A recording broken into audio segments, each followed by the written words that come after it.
Mic check.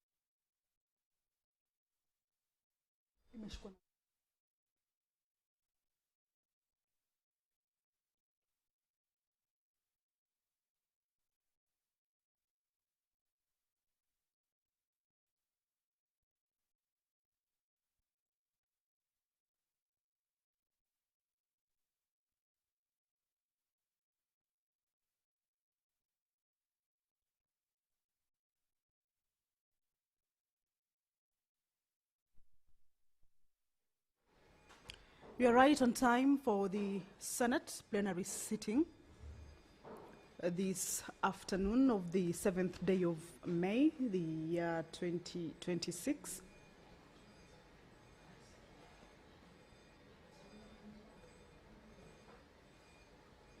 This is the live broadcast of the Senate proceedings, streaming from the Senate chambers, Parliament buildings in Nairobi. And it is a broadcast that is brought to you by the Parliamentary Broadcasting Unit in partnership with the Kenya Broadcasting Corporation. A warm welcome to you, and we are glad that you are joining us for these proceedings this afternoon. Just about a minute to 2:30 in the PM, the time allocated for the sitting. And on your screens that is inside the Senate chambers, members of the Senate should be making their way into the chamber, and of course we should be also expecting the Speaker's procession in a short while. But as we wait for that and for the sitting to commence, we shall take a look at the business that the members of the Senate shall be transacting this afternoon.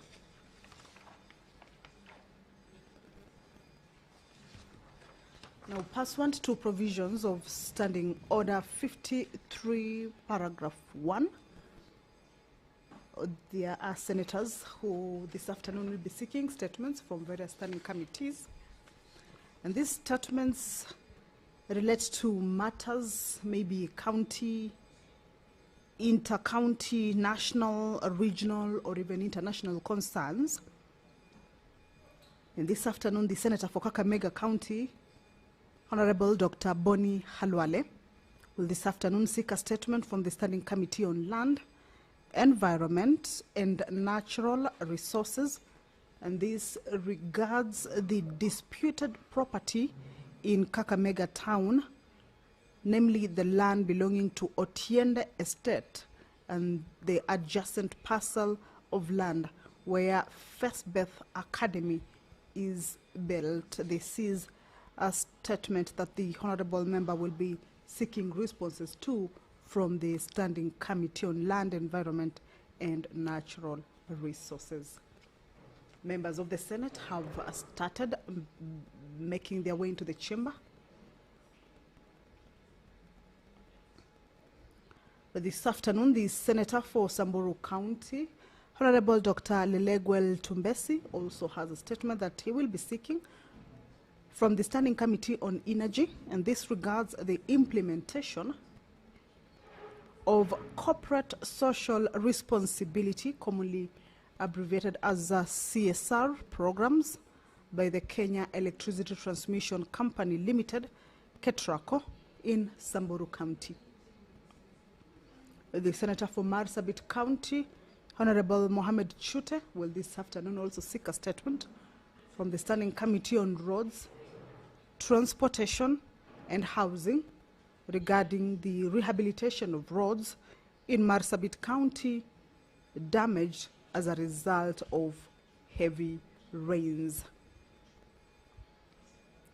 And also the Senator for Wajir County, Honorable Abbas Mohammed, this afternoon also has a statement that he will be seeking responses to from the Standing Committee on National Cohesion, Equal Opportunity and Regional Integration, and this regards concerns on fairness, equity, and national cohesion in the recruitment exercise conducted by the Kenya Ports Authority. This is a statement that the Honorable Senator for Wajir County will be seeking responses to, or at least to be able to understand this particular concern from the Standing Committee on National Cohesion, Equal Opportunity and Regional Integration. If you're just joining us, that the House is about to commence. Members of the Senate are making their way into the chamber, and of course in a short while we should be expecting to see the Speaker's procession making its way into the House to be able to signal that the House can commence. And right at the far end of the red carpet aisle, we can see the Speaker's procession leading straight from the Speaker's office into the chamber. Sergeant at Arms, and of course with the mess ahead of the Speaker, symbol of authority. That procession is making its way into the House. The Speaker of the Senate, Honorable Amason Jeffa Kingi, he will be presiding over this afternoon sitting. That is the procession of the Speaker making its way into the chamber. You will now allow me to hand you over to this live broadcast that is brought to you by PBU in partnership with the Kenya Broadcasting Corporation. Good afternoon.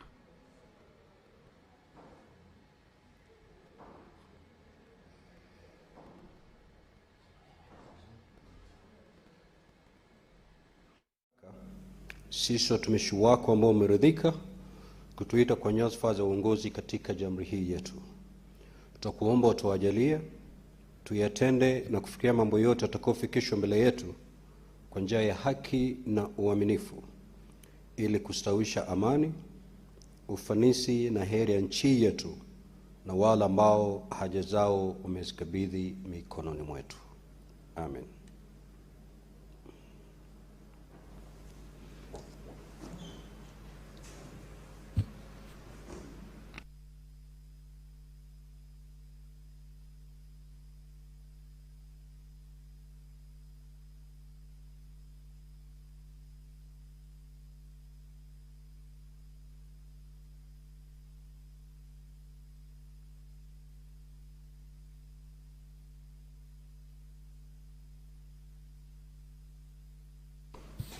Clerk, do you have quorum? Sergeant at Arms, kindly ring the quorum bell for 10 minutes.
Members of the Senate are still making their way into the House. The prayer has been said and the chair taken. However, the Speaker has indicated that the quorum has not been attained yet for the House to be able to commence its sitting, and directed that the quorum bell be rung for 10 minutes to give room to the members of the Senate to be able to make their way into the House. And as we continue, or as we wait for the House to correct, is that we shall continue to take a look at the business that they will be transacting this afternoon.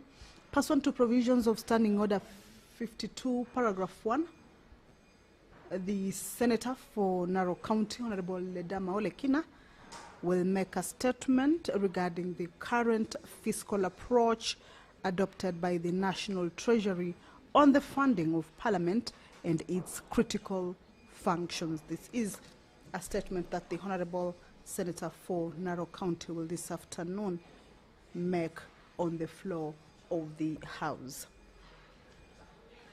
Now, you will recall that on Wednesday afternoon, during the afternoon sitting, members of the Senate began debate regarding the Equalization Fund Appropriation Bill, Bill number 21 of 2025, whose monies are to be given to the counties, the marginalized counties or counties that have been categorized as marginalized and to benefit from this fund by the end of the 30th of the year 2026.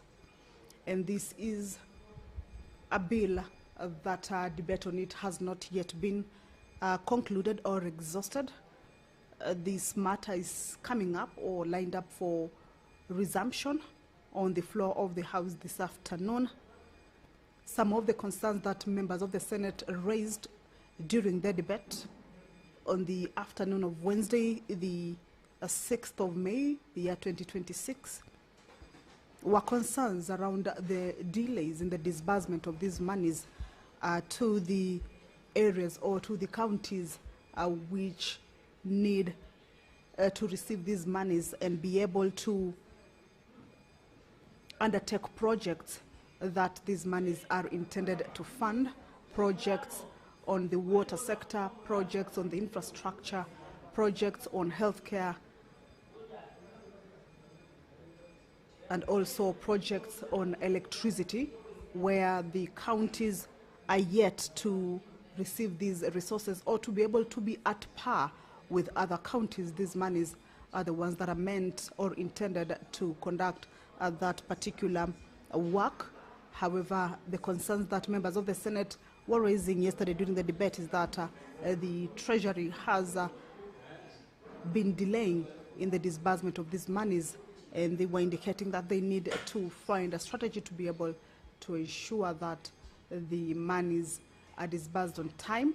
One other concern that was raised, more members of the Senate making their way into the House, just to remind you, is that the work of the Senate also includes that which is done from the committees, not just the one that is done at the plenary. So members of the Senate also have to work from the committees and then also make their way into the House during the afternoon sitting. So regarding the Equalization Fund Appropriation Bill, members of the Senate also called on the governors to be able to ensure that the funds...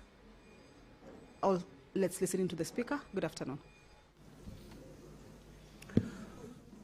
Honorable Senators, we do have quorum now, so kindly take your seats so that we start the day's business. Clerk, you may call the first order. Order number 1, administration of oath. Order number 2, communication from the chair. Now, Honorable Senators, I would like to acknowledge the presence in the public gallery this afternoon of a visiting delegation of 2 teachers and 48 students from Enomatasiani Girls School in Kajiado County. The delegation is visiting the Senate for a one-day academic exposition. On behalf of the Senate and on my own behalf, I extend a warm welcome to the delegation and wish them a fruitful visit. I will call upon the senator for Nairobi City County, and 1 minute to extend a word of welcome. For a moment there, I thought the speaker had forgotten that Kajiado is neighbors and borders Nairobi. Many people from Kajiado call it the bedroom of Nairobi. I want to take this opportunity to welcome all the students who have come to visit us this afternoon. I wish them a good session here in the Senate. I'm hoping that you will stay long enough to follow some of the debate. We wish you well in your studies. We're hoping that in future, some of you can sit in this chamber, because I can assure you other than, I think, Senator Cherargei. Many of us don't plan to be here forever. So I am hoping that I am hoping that you I am hoping that you will one day occupy these seats, but you need to focus on your education now. Get done with that, and we wish you all the best as the Senate of the Republic of Kenya. Thank you, Honorable Speaker. Next order.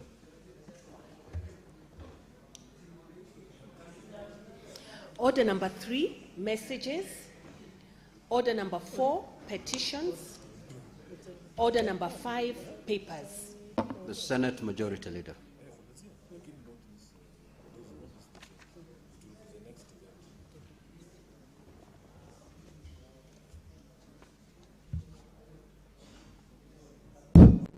Mr. Speaker, sir, on behalf of the Majority Leader, I beg to lay the following paper on the table of the Senate today, Thursday, 7th May 2026.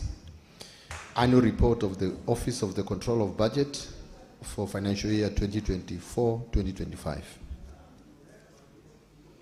Next order.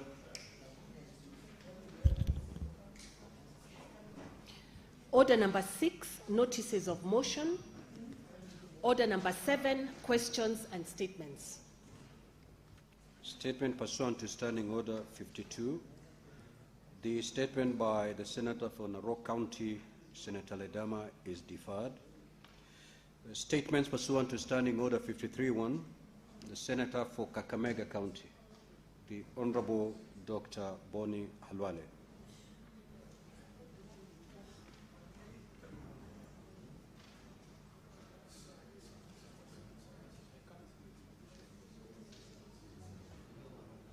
Mr. Speaker, I rise pursuant to Standing Order number 53.1 to seek a statement from the Standing Committee on Land, Environment and Natural Resources on a matter of county-wide concern regarding the disputed property in Kakamega Town, namely that land belonging to Otiende Estate and adjacent parcel of public interest on which faith-based academy is built.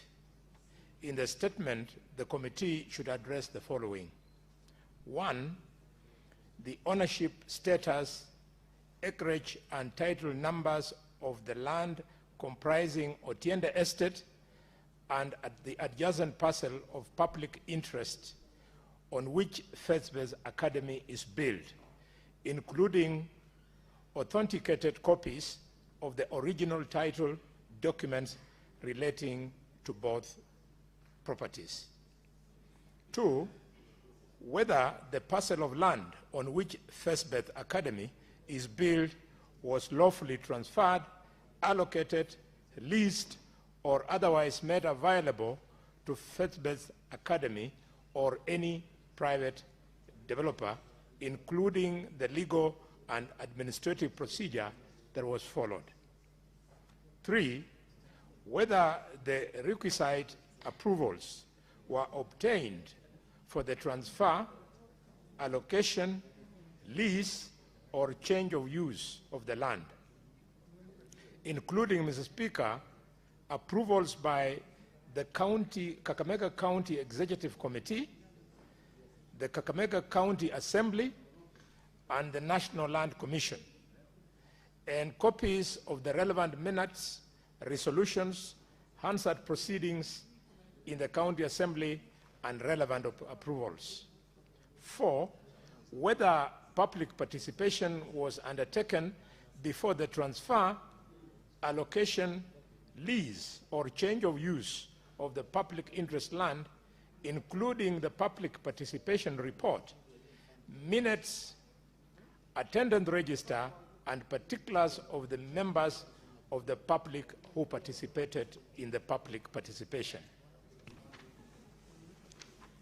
5, the basis and procedure used, if any, to hive off approximately 2 acres from 16-acre Otiende Estate land, which is being fenced for use by faith-based academy.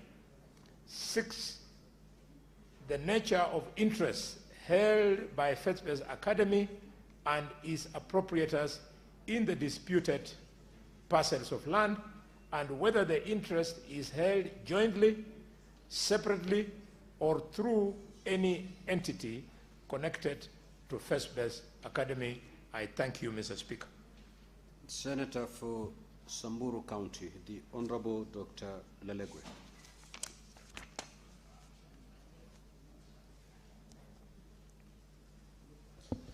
Request for statement on implementation of corporate social responsibility programs by the Kenya Electricity Transmission Company Limited in Samburu County.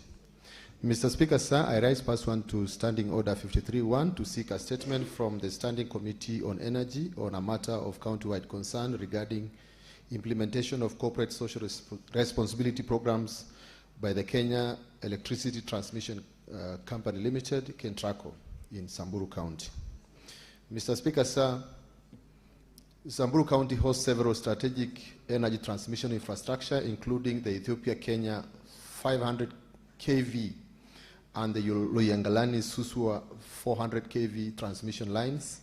These projects are of immense national and regional significance, contributing to energy security, regional power trade, and grid stability. Despite this contribution, there is no visible evidence of meaningful CSR interventions by Kentraco in Samburu County. This is in contrast with other counties hosting similar transmission infrastructure, including Kajiado County, which has benefited from visible CSR interventions under projects such as the Kenya-Tanzania Power Interconnection Project. Further, Samburu County remains among the counties with low connectivity to the national electricity grid despite hosting major energy infrastructure. This raises questions of equity, inclusion, and public accountability in the way host communities benefit from national infrastructure projects. Mr. Speaker, sir, in the statement, the committee should address the following. One, the details of all corporate social responsibility initiatives by Kentraco in Samburu County since the commissioning of the Ethiopia-Kenya 500 kV and the Loyangalani-Suswa 400 kV transmission lines, including the scope, cost, location, and beneficiaries of each of the initiatives. Two, whether Kentraco conducted stakeholder mapping, public participation, or community needs assessment in Samburu County before, during, or after the implementation of the projects to inform CSR planning, and if so, obtain the relevant reports, attendance records, and evidence of how community priorities were incorporated in their CSR programs. Three, whether there are any other planned Kentraco CSR interventions targeting education, health, environmental conservation, community infrastructure, and electricity connectivity within Samburu County, and if so, obtain the associated implementation timelines. Four, a comprehensive analysis of CSR investments undertaken by Kentraco in all counties hosting its energy transmission infrastructure, and the reasons for any disparities in the allocation of CSR resources across the counties. And five, the measures put in place by the Ministry of Energy and Petroleum and Kentraco to ensure equitable distribution of CSR benefits across and within counties. I thank you, Mr. Speaker. Senator for Marsabit County, the Honorable Mohammed Chute.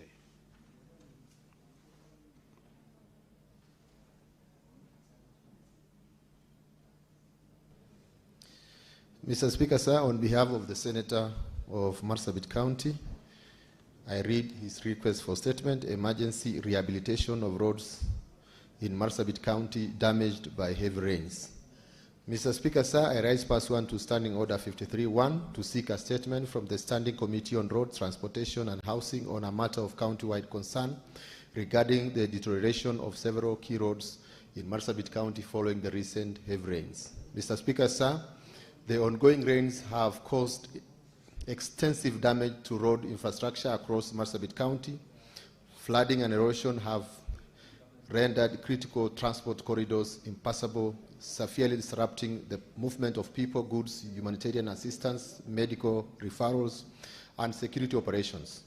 This situation has exposed residents on economic hardship, delayed emergency response services, and heightened vulnerability among already marginalized communities. The most affected roads include the Odada-Nadaba Road, Nyayo Road within Marsabit Town, Uran Road, the Loyangalani Access Road, the Shur Marsabit Road, and the Songa Marsabit Road.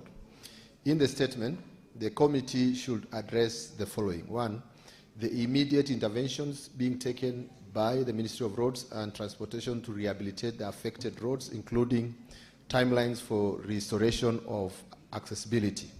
Two, the coordination mechanisms between the national government, Kenya Rural Roads Authority, Kenya Urban Roads Authority, and the county government to ensure swift response in maintaining roads in the area and ensure continued accessibility of affected roads during the rainy seasons.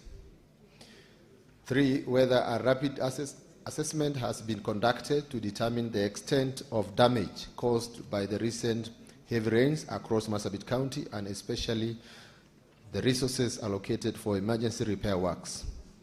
And four, the long-term plans and the budgetary provisions in place to upgrade climate-proof and improve drainage systems along these roads to enhance resilience against recurrent flooding and extreme weather events. Thank you, Mr. Speaker. Senator for Wajir County, the Honorable Abbas Mohammed.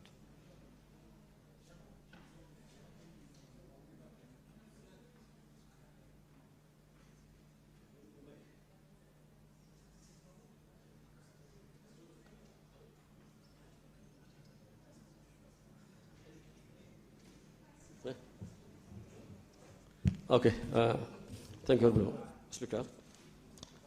Honorable Speaker, I rise pursuant to Standing Order 531 to seek a statement from the Standing Committee of National Cohesion, Equal Opportunity and Regional Integration on matters of national concern regarding the concerns of fairness, equity, and national cohesion, on matter of national cohesion concern of national cohesion in March 2026 recruitment exercise conducted by KBA, Kenya Board Authority.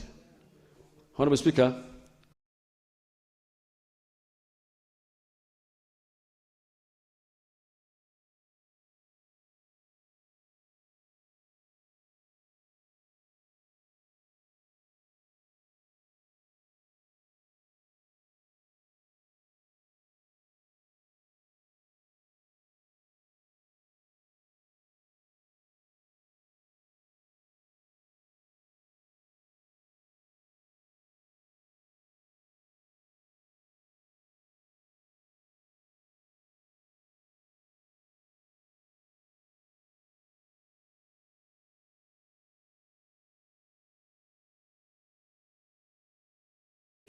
October 2025, and thereafter stood committed to the consideration to the committee. The bill was subsequently committed to the Standing Committee on Agriculture, Livestock and Fisheries for consideration. The committee published an advertisement in the national dailies on Tuesday, 11th November 2025, seeking for a memorandum.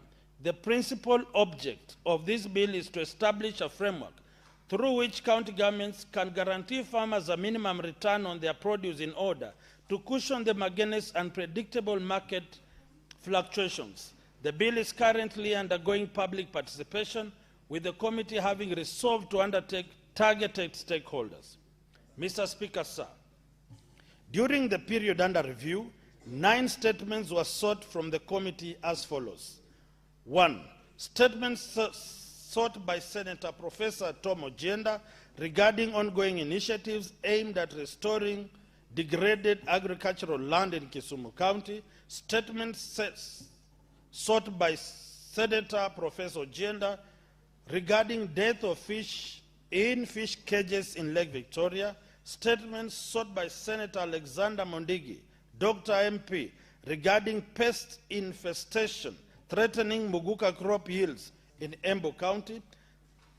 Statement sought by Senator Edwin Sifuna MP regarding lapse of the common market for Eastern and Southern Africa COMESA sugar safeguard regime. Statement sought by Senator James Murangu, mbunge kuhusu mradi wa kiwanda cha kusindika nyanya eneo la Kangai, County ya Kirinyaga.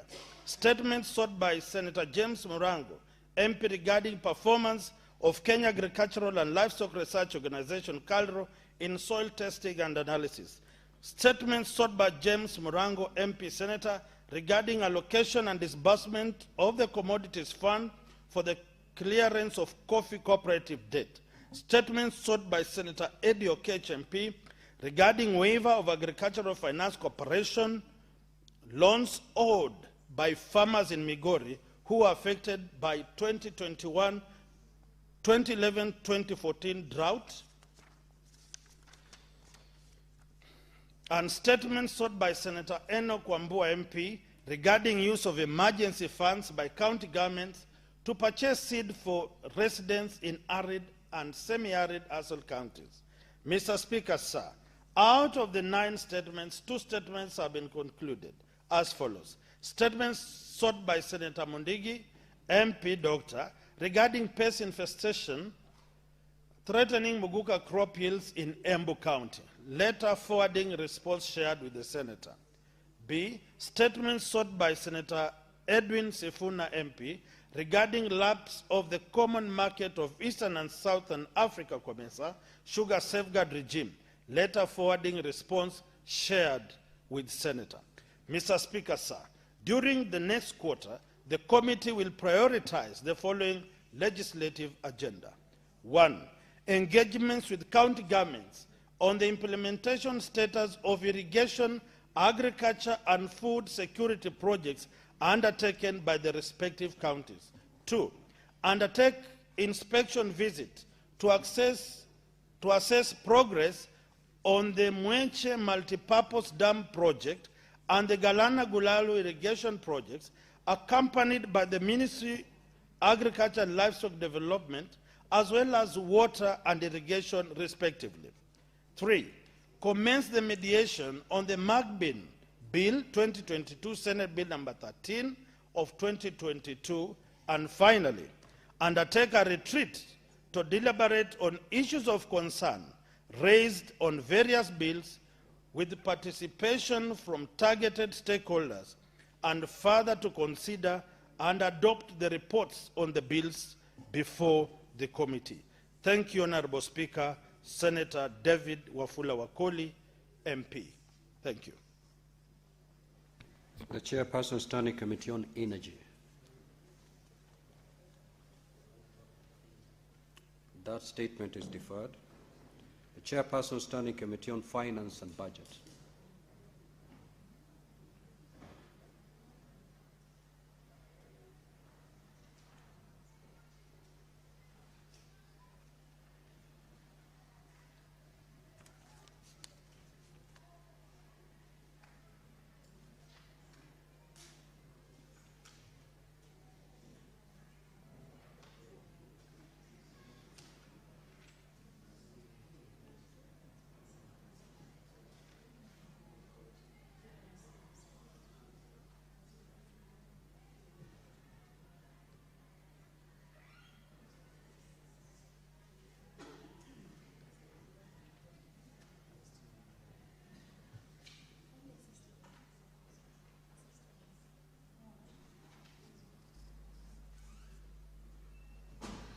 Thank you, Mr. Speaker.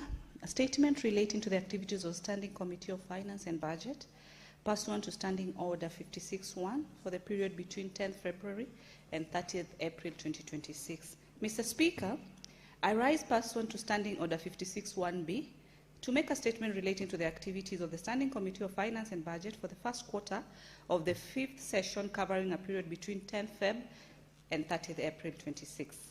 During the period under review, the committee held 19 sittings, during which it processed and concluded 36 statements, considered 4 bills and 1 legislative proposal, and tabled 3 reports. Attached to this statement is a schedule of the legislative business considered by the committee and their status. Mr. Speaker, during the period under review, the committee processed and tabled reports on 1. The 2026 budget policy statement, where the committee recommended that the county equitable share for financial year 2026-2027 be approved at Kenya shillings 454.73 billion. 2. The 2026 medium-term debt management strategy, MTDS, and the Division of Revenue Bill, National Assembly Bill number 2 of 2026, the committee proposed that the schedule to the bill be amended to provide that the county equitable share for financial year 26-27 be Kenya shillings 454.73 billion. The committee also undertook joint county oversight engagements with the Standing Committee of Lands and Environment and Natural Resources to inspect projects funded by additional conditional allocation for financing locally led action, that is FLOCA, in the county of Kwale and Kilifi. The objective of the visit was to inspect, assess, and familiarize with the status of the implementation of the projects funded by FLOCA program. The committee also considered a legislative proposal on the PFM amendment bill. Mr. Speaker, as I proceed, in accordance with Article 118(2) of the Constitution and Senate standing orders, the committee held consultative meetings with National Treasury and Economic Planning, Commission of Revenue, Office of the Control of Budget, and the Council of Governors. The committee also engaged in other non-state actors in legislative business. These actors included County Assembly Forum, Institute of Certified Public Accounts of Kenya, ISPAC, Budget Hub, Institute of Public Finance, Institute of Economic Affairs. The committee sought public views on legislative businesses, including the 2026 BPS and MTDS, Equalization Fund Appropriation Bill 2025 of National Assembly 21 of 2026, and County Government's Additional Allocation Bill 2026 through advertisements in 2 national newspapers and other social media platforms, and that is actually what we were embarking on today.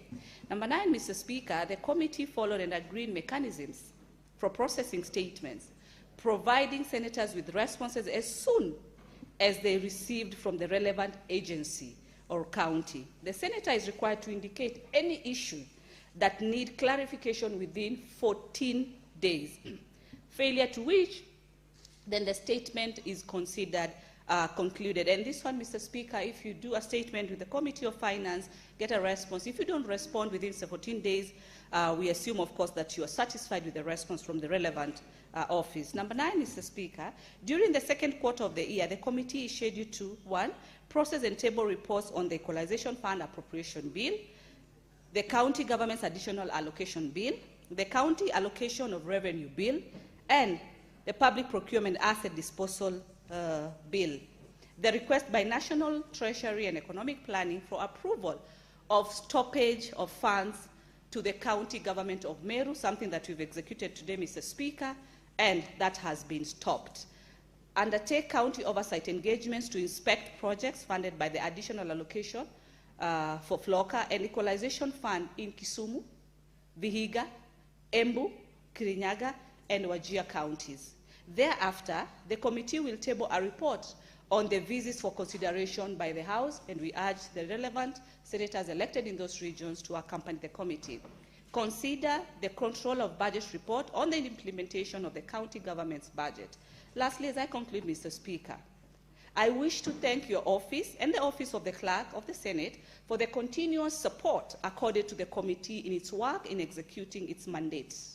Lastly, I wish to thank the members of the committee, the chairman of the committee, Ali Roba, Dr. Boni Halwale, Senator Faki, Senator Esi, Senator Mariam, Senator Onyonka, and Senator Eddie, and yours truly, for the commitment in executing its mandate. I thank you all. God bless. The Chairperson, Standing Committee on Health.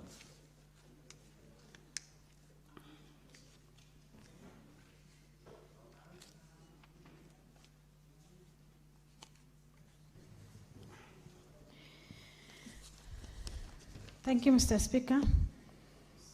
I rise pursuant to Standing Order 56(1)B to make a statement related to the activities of the Standing Committee on Health for the first quarter on the 5th session covering the period between February and April 2026. During the period under review, the committee held 26 sittings, which it considers 2 bills, 1 petition, budget policy statements 2026, and follow up on the implementation status of one Senate resolution. During the same period, 21 statements were referred to the committee for considerations. In this period, the committee considered stakeholder submission on 2 bills that had been committed for considerations, considered and tabled in its report on the bill. These are the Assisted Reproductive Bill and Autism Management Bill.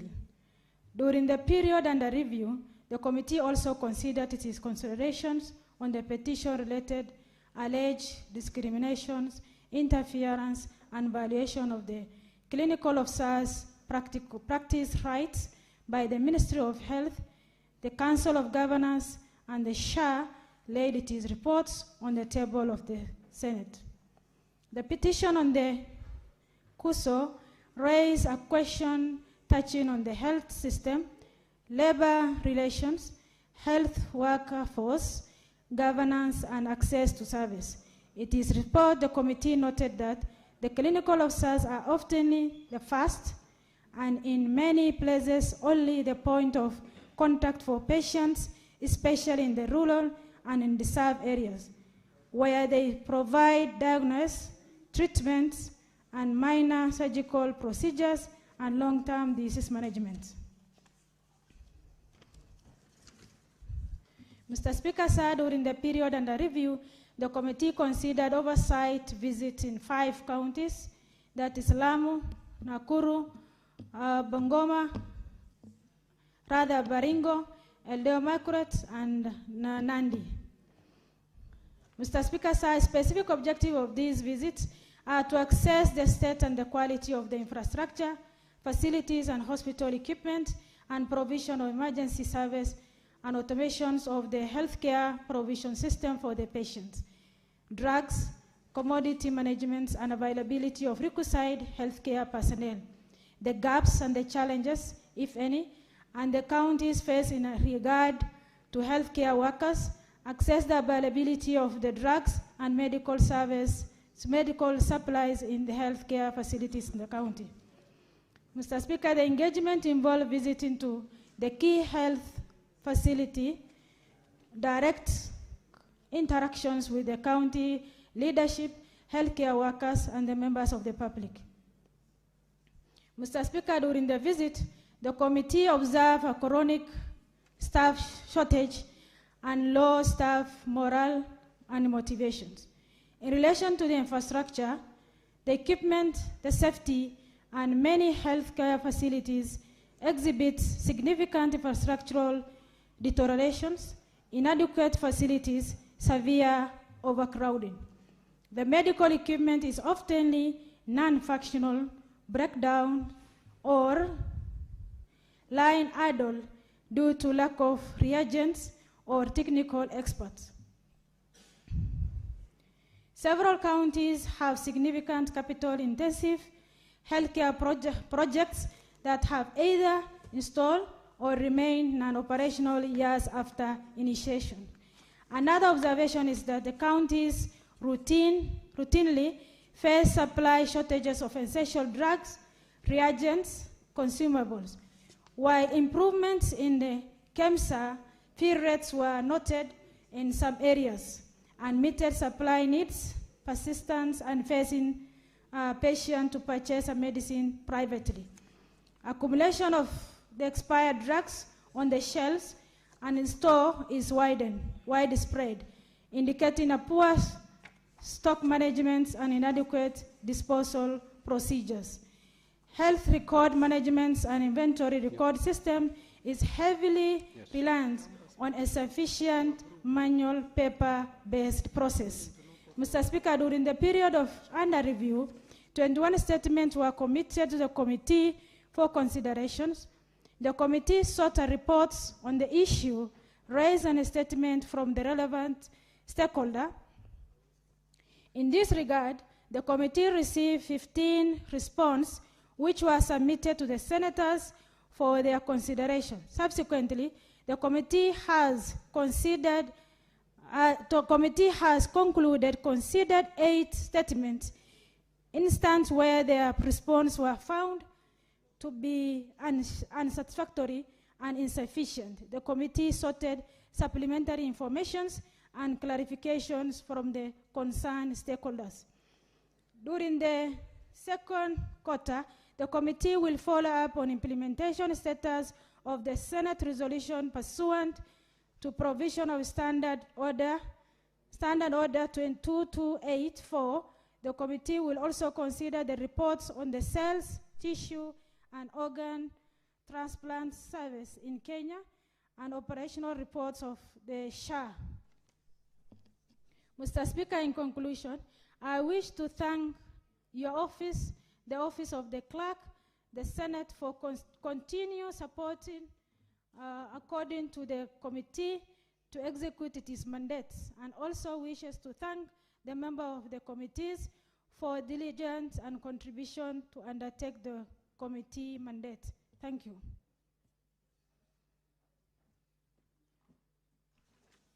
A statement pursuant to Standing Order 57-1, the Senate Majority Leader.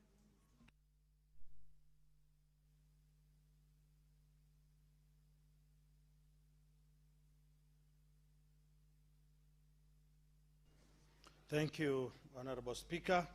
Statement by the Senate Majority Leader on the business of the Senate for the week commencing Tuesday, 12th, 2026, pursuant to Standing Order 57-1. Mr. Speaker, sir, pursuant to Standing Order 57-1, I hereby present the business for the week commencing Tuesday, 12th May 2026. Mr. Speaker, sir, the status of legislative business before the Senate is as follows.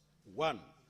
66 bills are pending conclusion, of which 49 are at second reading, 16 are at committee of the whole, and 1 awaiting first reading.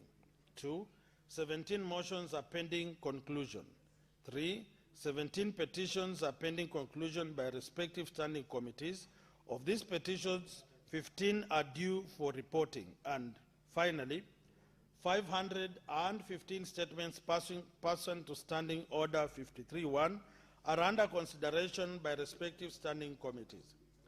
Mr. Speaker, sir, as indicated in today's order paper, at orders number 8 to 14, there are several bills pending division at second reading, and at order number 15, the motion on the consideration of the report on the mediation committee on the National Disaster Risk Management Bill, National Assembly, number 24 of 2023, is likewise awaiting division.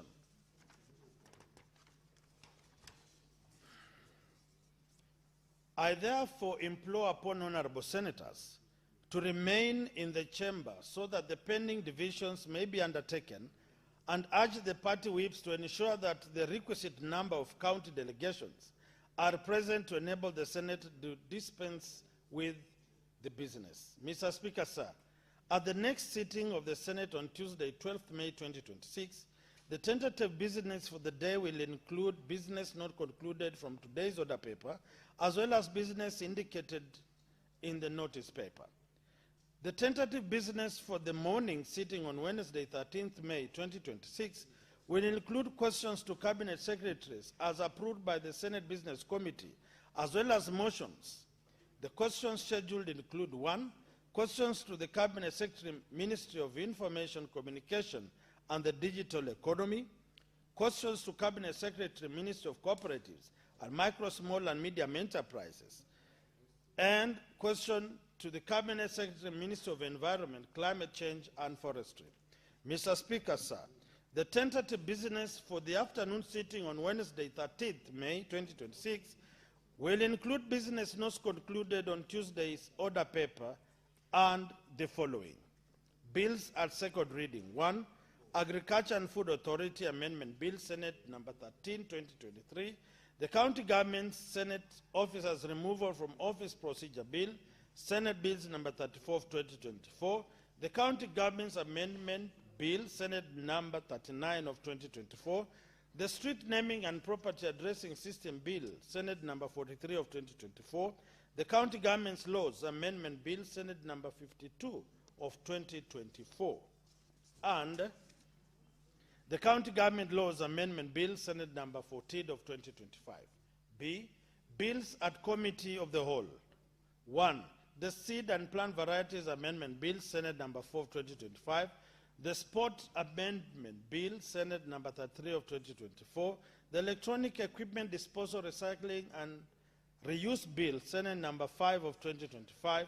The Bill Procurement and Asset Disposal, National Assembly Bill 48 of 2024. Motions. Report on the Standing Committee on Health of the County Oversight and Networking Engagement in Kitui, Makwiny, Machakos counties. Report on the Standing Committee on Health on the County Oversight and Networking Engagements in Kiambu County. Report on the Standing Committee on Health on the County Oversight and Networking Engagements in Bungoma and Kakamega counties. Report on the Standing Committee on National Security, Defense and Foreign Relations on Sessional Paper number 1 of 2025 on Foreign Policy of the Republic of Kenya. Number 8. The projected business for Thursday, 14th May 2026 will include business not concluded on the order paper for Wednesday, 13th May 2026 and any other business scheduled by the Senate Business Committee. Mr. Speaker, sir, as honorable senators will recall, the Senate is scheduled to proceed on recess at the rise of the Senate on Thursday, 14th May 2026 in accordance with the Senate calendar. I therefore once again urge honorable senators with business scheduled on the order paper and the program of the Senate business for next week to be available in the Senate to prosecute the same. I thank you and hereby lay the statement on the table of the Senate. On behalf of Senator Aaron Cheriot, EGHMP, Senate Majority Leader. Thank you, Honorable Speaker. Thank you, Honorable Senators. I will allow comments on the statements that have been sought for a period not exceeding 15 minutes. So if you get an opportunity to speak, kindly do so for not more than 3 minutes.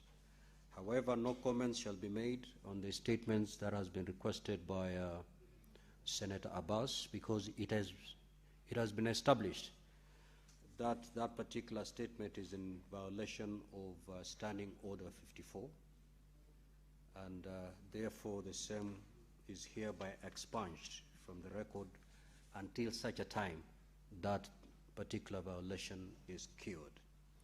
The Honorable Senator for Nairobi City County, Senator Sifuna. Senator Cheranke.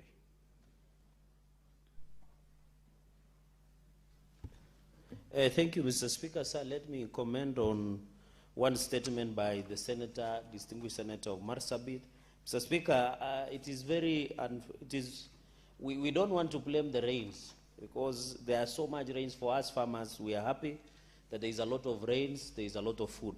So, Speaker, my only concern is on the issue of roads that he has raised. I think the Ministry of Roads and Transport was unfair, because if you look what the Ministry of Roads did, they only allocated over 8 billion to under Kura within Nairobi City County roads, Mr. Speaker, leaving other counties. And you know, under Kera budget, there is always emergency funds. And I know you have been served as Member of Parliament before. I don't know whether the Kera emergency funds, 40%, and even Senator Maanzo has already been there. So the question is, why would they allocate only Nairobi 8 billion, Mr. Speaker? And even they have gone ahead to put 5 billion within CBD roads, Jogo roads, and Soweto areas, Mr. Speaker. So I believe the Ministry of Roads and Transport must tell us what is happening, because we would have expected in this 8 billion that is allocated to Nairobi, at least each and every county should get at least some allocation for repair of roads, Mr. Speaker, while we empathize and sympathize with Kenyans, because we are told across the country for a couple of few days 18 Kenyans have died. And we have seen even across the country. Remember, Iten Kabarnet Road was blocked because of heavy rains. There is a bridge in my county called Chebnoet Bridge, Mr. Speaker. There is one in Bonjoke in Aldai. There is another one, Mr. Speaker, in Tindred constituency, Mr. Speaker, in Nandi County. And I know it's virtually across many counties, Mr. Speaker. So we hope the Roads and Transport Committee will be able to tell us. Finally, secondly, Mr. Speaker, is there are many roads, Mr. Speaker, including your county, Kilifi, and across the country, even in Nandi, where contractors have been given contract. Would it be hard for the Ministry of Roads, through Kura, Kera, and Kena, who are the supervising agents, to ensure as the contractors do the roads, they maintain so that it becomes possible for the benefit of Kenyans that are using these roads, Mr. Speaker? And you saw even the case of Tana River.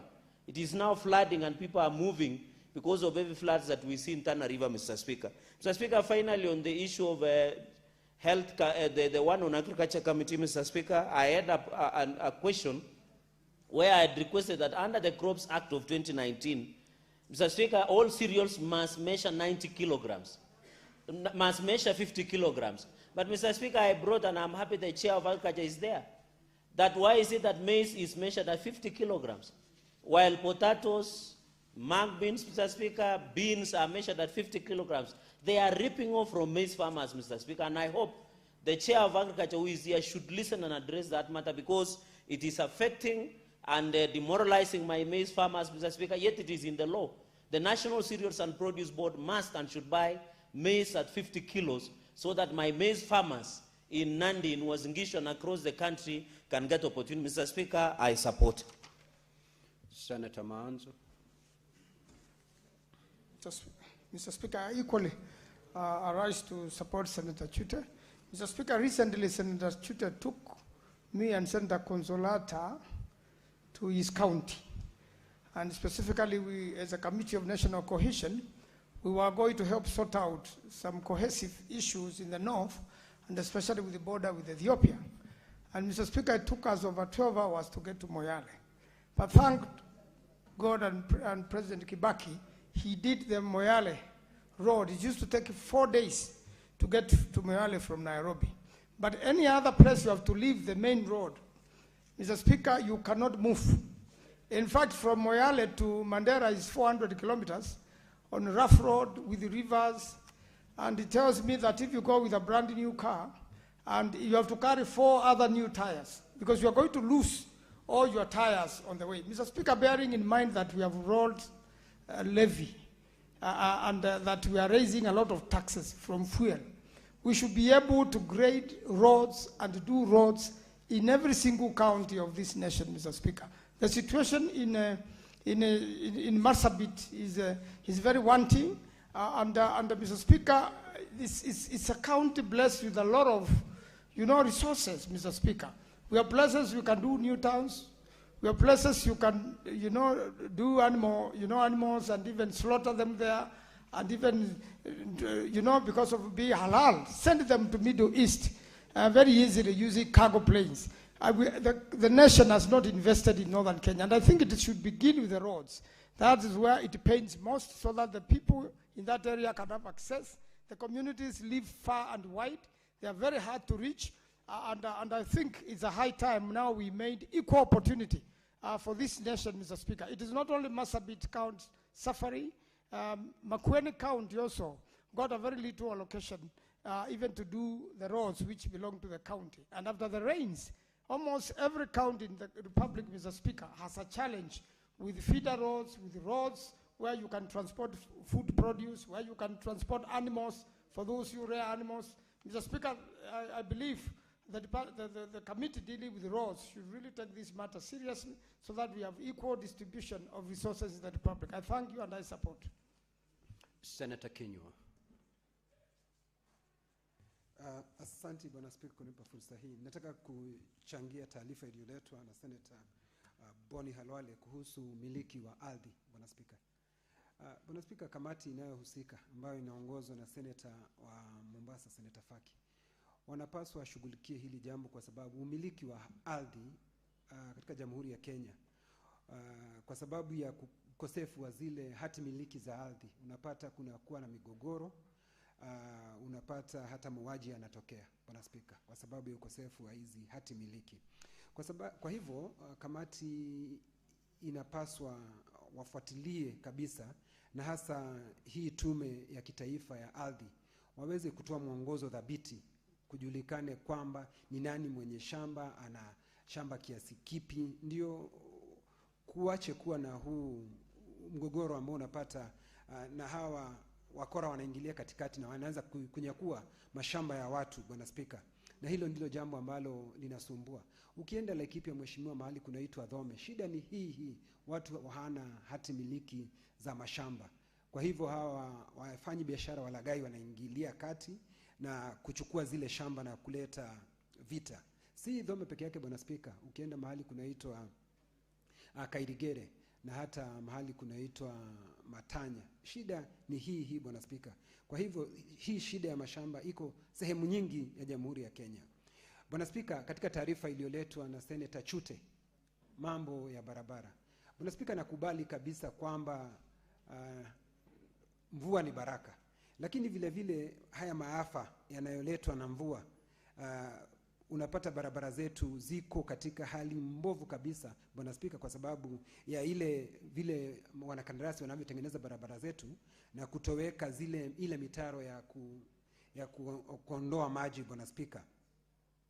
Bwana Spika, ukitembelea mahali kutoka mahali kunaitwa Narumoro kuenda Ramuria, uende mpaka Makutano, barabara imeharibika kabisa na imeharibiwa na mvua, Bwana Spika. Vile vile ukienda mahali kutoka Nanyuki uende Mutara, uende mpaka Rumuruti, na vile vile uende mpaka mahali kunaitwa Kungu, hali ni ile Bwana Spika. Lakini la kushangaza zaidi, Bwana Spika, ni hawa wanakandarasi ambao wanapewa kutengeneza barabara. Wanakuja wanachimba barabara, baada ya kuchimba barabara basi wanasema hawajalipwa. Kwa hivyo wanawacha barabara zetu zikiwa katika hali duni, mashimo chungu nzima, Bwana Spika. Kwa hivyo vile tungelitaka ni kama mtu hataweza kufanya chochote, awachane na barabara, badala ya kwenda kuchimba mashimo. Unapata watu wanakuja wanagonga yale mashimo ukiwa unaendesha gari, alafu kunakuwa na mikasa barabarani, Bwana Spika. Kwa hivyo kamati ambayo inahusika tungewarai wafuatilie haya mambo, ndio wanakandarasi ambao wanalegea katika kazi zao waweze kuchukuliwa Senator Esi Okenyuri. Thank you, Mr. Speaker.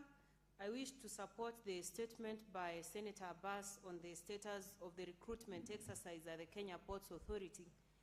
Mr. Speaker, I have received yeah? Oh, it's been dropped. That's what I wanted to comment on, Mr. Speaker. I thank you. Well expunged the little comments that you've made on the same. Senator Wamatinga. Thank you very much, Mr. Speaker, for the opportunity to comment on the statement by Senator Chute. Indeed, the issue of roads and infrastructure development across the country cannot be overemphasized.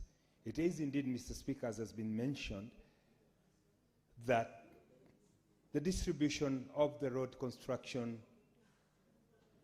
in Kenya has been very, very skewed. And this, Mr. Speaker, I'll say with the special emphasis of the 52% of my county, which happens to be semi-arid, Mr. Speaker. And we see that during the rainy season, despite that being a food basket potential, the roads are impassable and the farmers are left, Mr. Speaker, with their food and they're not able to access the market. Mr. Speaker, if we came up with a different formula of how to implement this road, if we came up with a new definition of what a contractor should be able to undertake, and I want to support what Senator Kenywa has said, some of the contractors, Mr. Speaker, who are given the roads are forced to undercut the contracts, and in the process of doing the work, they compromise the quality of the work, Mr. Speaker. And I'm speaking, Mr. Speaker, with a lot of pain because some of the roads that have been specifically done in Kieni constituency, which makes 52% of Nyeri, including the road that Senator Kenywa has mentioned, the one from Narumoro, Kiawara, all the way, Mr. Speaker. The road, which has been done a couple of years ago, it's no more. The cost of maintaining that road, Mr. Speaker, is going to be far much higher than the initial cost of construction.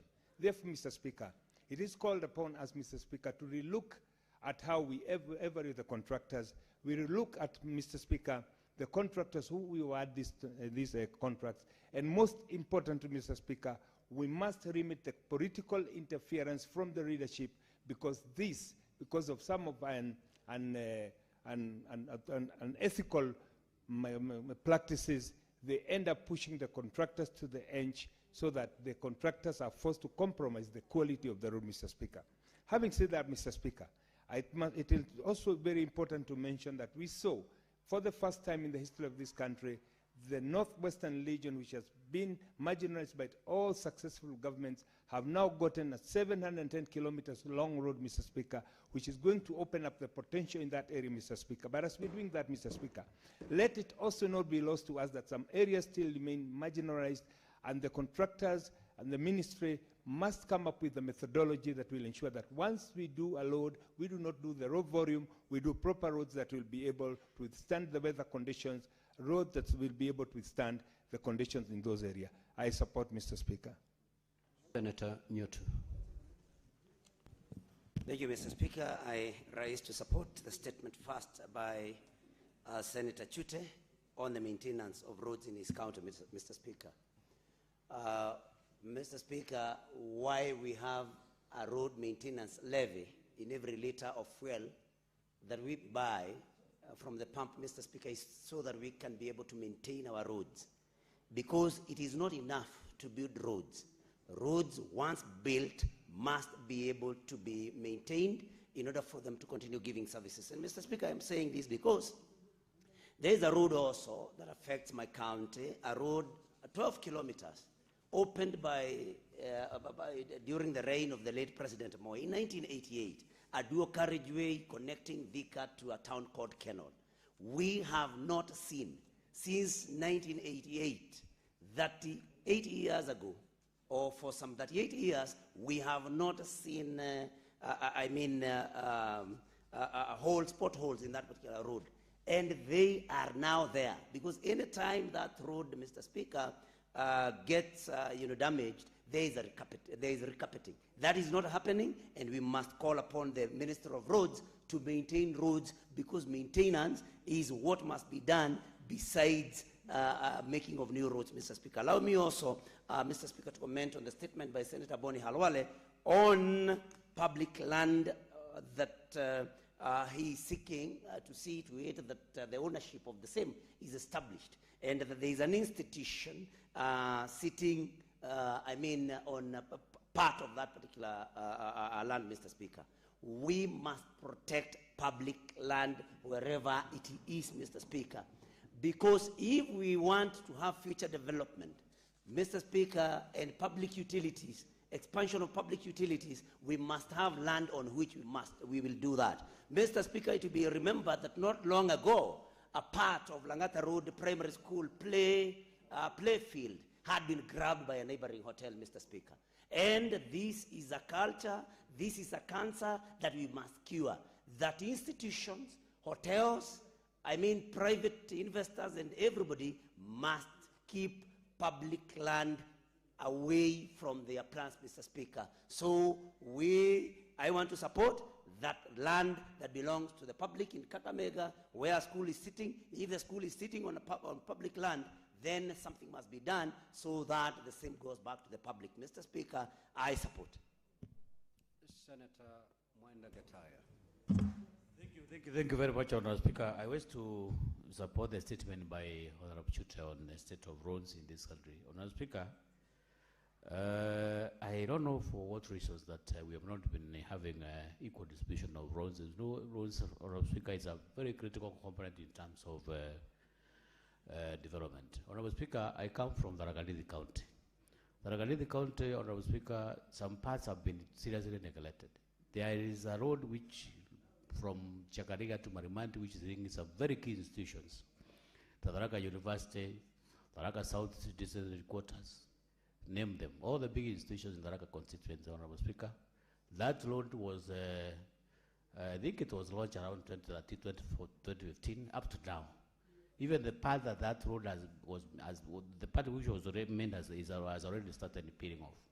Honorable Speaker, if you look at the road from Mponi to Nkondi, which is all the way to the Raka University, it's now impassable, especially during these rain seasons. There are parts of the Raka constituency, the parts of Gatonga, the parts of Galangachieni. There is not things that, Honorable Speaker, that one cannot imagine that we are living in the same country.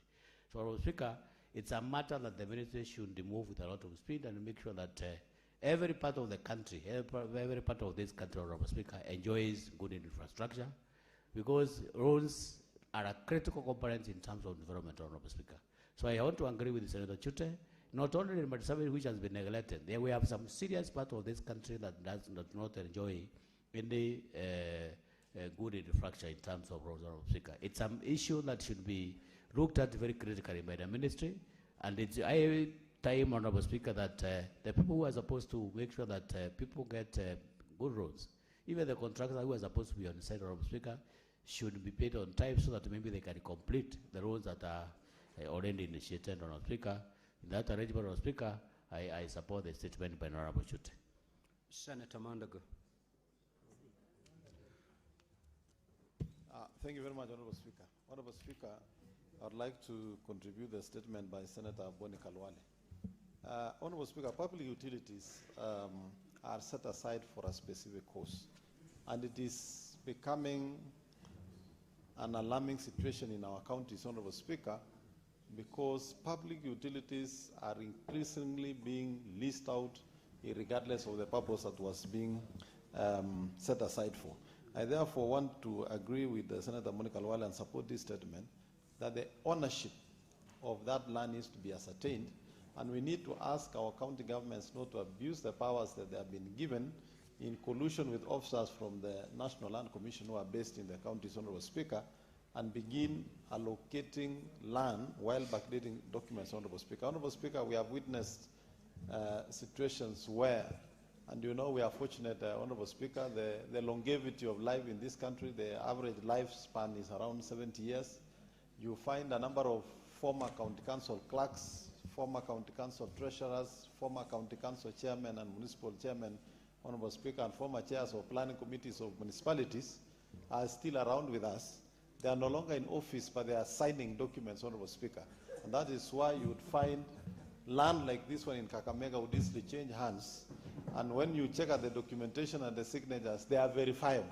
However, the period in which it is being signed is not the period that was supposed to have been signed, Honorable Speaker, and therefore creating a loss of public utilities that would have been otherwise utilized for public good. Honorable Speaker, allow me also to comment on the issue of roads, statement by Senator Chute, and on the roads maintenance levy. Honorable Speaker, I also want to encourage counties. There are a number of county roads that transcend sub-counties and counties, Honorable Speaker. There is need for those counties to sit with the road agencies and upgrade, classify those roads so that they are properly classified and transferred to care, Honorable Speaker, so that national government can maintain.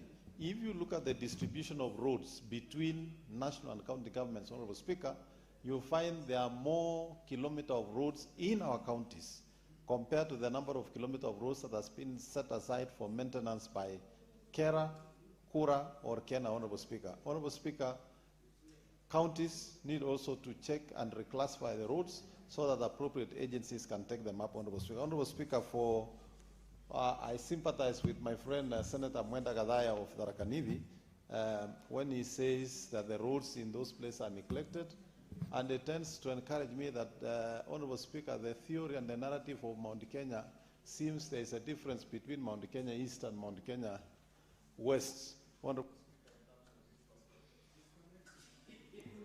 Now, honorable senators,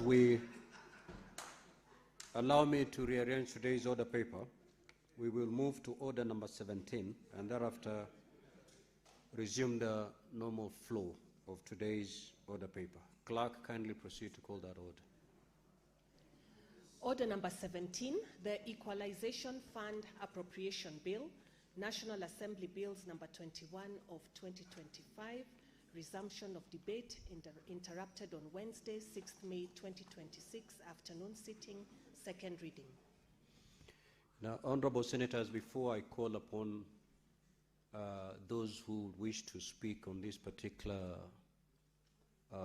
bill, allow me to make this communication. I would like to acknowledge the presence in the public gallery this afternoon of a visiting delegation of 5 teachers and 6 students from MP Shah Chania Girls School in Kiambu County. The delegation is visiting the Senate for an academic exposition. On behalf of the Senate and my own behalf, I extend a warm welcome to the delegation and wish them a fruitful visit. I will call upon Senator Crystal Asige under 1 minute to extend the word of welcome.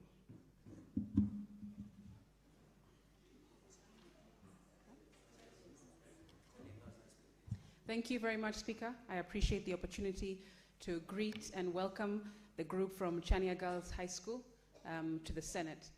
Speaker, this, of course, is something that we do every single week, week in, week out, where we have young people from across the country, from different walks of life coming to visit the Senate and to understand and experience what it is that we do here. Senate, as they may be aware by now, is mandated to protect the interests of counties. So their county as well, we take care of what comes, especially funding that comes to your county. So we are happy that you are here to experience and to see firsthand what we do here, how we debate, how we fight for the rights of all counties across the country, Speaker. And of course, as a young legislator myself, I'm particularly pleased whenever I am aware that young people, young girls, are also in the Senate, just like I am. Speaker, my story is very long. I will hopefully tell it to them one day when I meet them in the streets of Kenya, wherever that may be. But I want to encourage them, just like I have done with any young person that I meet, especially young girls, especially those with disabilities even, that you can absolutely get here if you so wish. If you put your mind to it, if you create the right environment for yourself to achieve and to continue to believe in yourself, just like me, even though I have a disability, I made it to the Senate. And if I have a disability and I made it to the Senate, you absolutely can as well. I continue to extend on behalf of the Senate a welcome to you, and I hope you enjoy the rest of the afternoon with us. I thank you. Now, honorable senators, when debate was interrupted yesterday, Senator Consolata had the floor with a balance of 14 minutes. You may continue, honorable senator.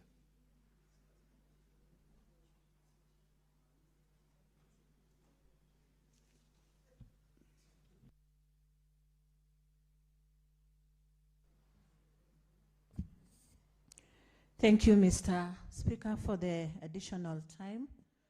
Although I had almost completed or concluded my submission, but I had a few points because we were questioning about the absorption of this Equalization Fund that was meant to stabilize or improve on the quality of life of the people who come from marginalized communities.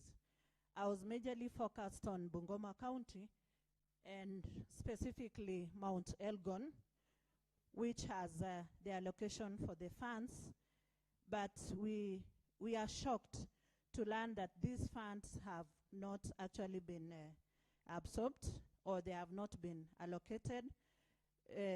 Reason being there was no submission of the project proposals.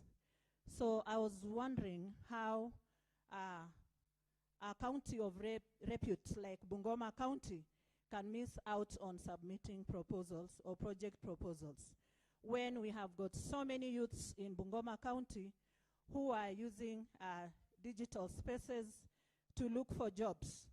Maybe if our county could task the youths to do some project proposals in regard to the marginalized areas, then this money would not be returned to the National Treasury. Instead, it could have been used to assist people from marginalized communities. The cases in point were areas in Mount Elgon, like Kaptama, Kopsiro, Chepiuk, Sambocho, Kapkurong, Chongeyo, Koshok, and other areas in Mount Elgon. you find that most social amenities in Mount Elgon are pathetic. For instance, the road infrastructure in Mount Elgon is wanting. Yet Mount Elgon happens to be a major food basket for Bungoma County. So I really want to reiterate the point that our leaders and the concerned authorities. Mr. Speaker, I seek for your protection from the Deputy Speaker. Honorable Deputy Speaker, you ought to be protecting the member, not... Thank you, Mr. Speaker, sir, for the protection.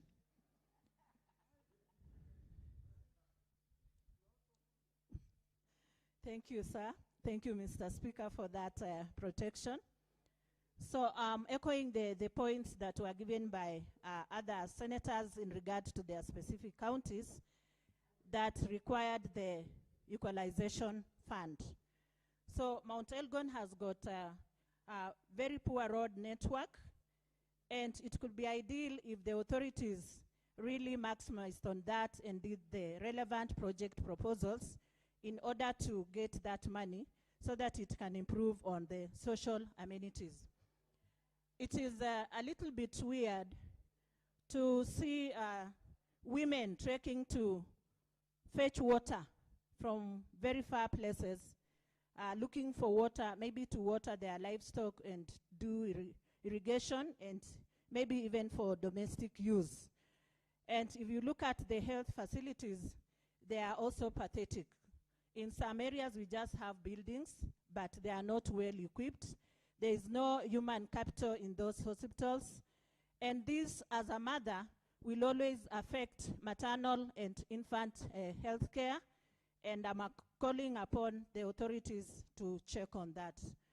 I want to stop there and still make a clarion call to Bungoma County leadership that let us all have a concerted effort to make project proposals that will yield some fruits and good health or quality services to the people of Bungoma. Thank you, Mr. Speaker, for that opportunity. Senator Mandago.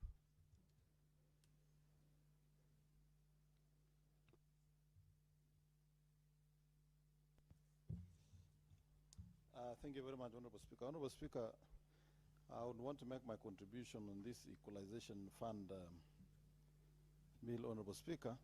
And Honorable Speaker, my attention has been drawn in the allocation of the funds, Honorable Speaker. Looking at some counties that are fairly heavily marginalized, Honorable Speaker, and looking at the resource allocation, and we would like CRA to relook into the formula of allocating these resources, Honorable Speaker. Honorable Speaker, if you look at a county like Elgeyo Marakwet County, Honorable Speaker, the total allocation is 87 million, Honorable Speaker. And Marakwet West has been allocated only 9 million. Marakwet East has been allocated 87 million. Keyo South has been allocated 9 million. Considering that Elgeyo Marakwet County is among the counties that receive the least revenue. In fact, it is among the 10 counties that this Honorable House made a decision to allow for some affirmative action in the revenue sharing, Honorable Speaker, in order to allow those counties to have some semblance of equitable resources to develop their counties. If you look at a county like Elgeyo Marakwet, Honorable Speaker, to do a kilometer of road, just a simple all-weather road, Honorable Speaker, you would require close to 5 million per kilometer. If you go to a place like Wasingishu, you require 1.5 million, Honorable Speaker. When I look at the way these resources have been allocated, there is skewedness in the allocation of resources, Honorable Speaker. Honorable Speaker, when you go to Narok County, for example, Honorable Speaker, you find the allocation in Narok County, Honorable Speaker, particularly the allocation to Emuru Adigir constituency, Honorable Speaker, the allocation is so skewed if you compare to the allocation to the other constituencies within Narok County, Honorable Speaker.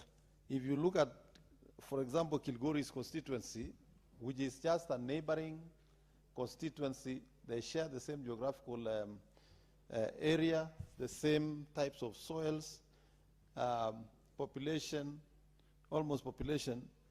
Kilgore's constituency receives 350 million,